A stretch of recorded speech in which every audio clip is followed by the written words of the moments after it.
Hi, I'm Andrew, and this is Andres, and we did comic books and graphic novels. Here you go.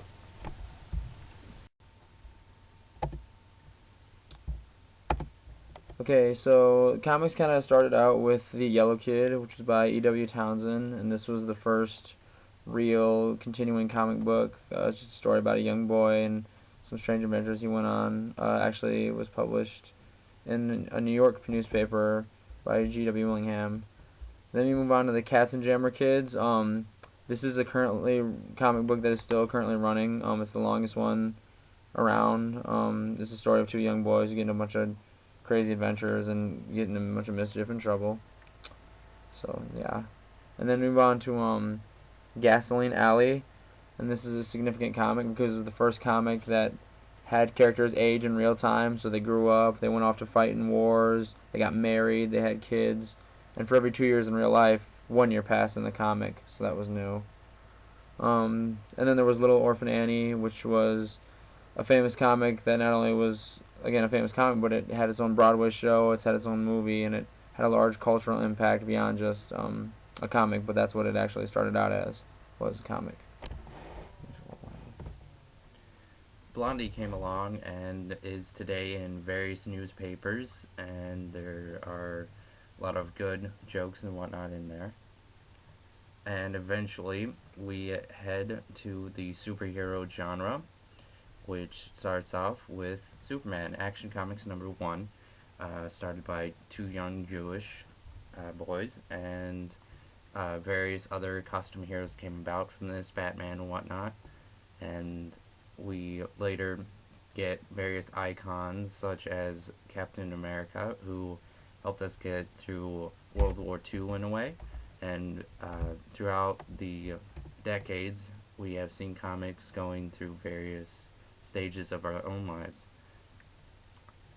Eventually, we get the Comics Code Authority due to horror comics coming out, and various people, such as parents and various critics and writers, said that comics were getting too gory, too graphic, and they didn't want their children to be viewing this. So various comic companies came up with a comics code to have a moral code for kids not to see crime and to see soldiers and police officers as the rightful heroes and criminals as nothing but criminals. And this later changed, as today we see various crimes and whatnot in comics, and we've seen 9/11 attacks in comics. We've seen various war like stuff in comics today, and we see various cartoons such as here in Calvin and Hobbes, and how a kid can just be a kid, and we get the funnier comic strips such as Garfield here. But eventually, we did get something called graphic novels. Now, graphic novels are basically comic books, but they're put into a novel form with the proper binding and whatnot. One such example is V for Vendetta, which was very graphic in a sense. And we've seen various changes with these graphic novels of today.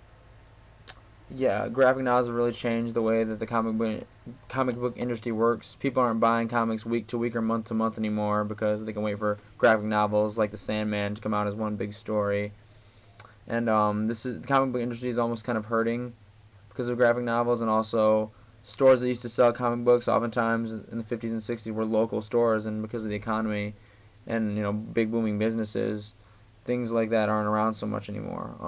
So graphic novels like The Watchmen are continuing to be sold, while the week to week comics that many of our parents and grandparents grew up with aren't so strong anymore. And we learned a lot of this from a lot of Read off the.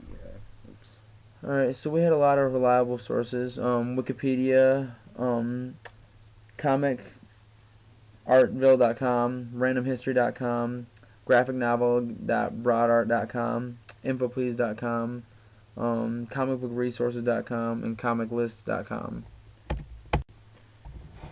We learned a lot about comic books and graphic novels, and hopefully so have you. Thanks for listening to us, and we'll see you all in class. I'm Andrew Stevens. And I'm Andres Fulgencio. And yeah, thank you so much for listening.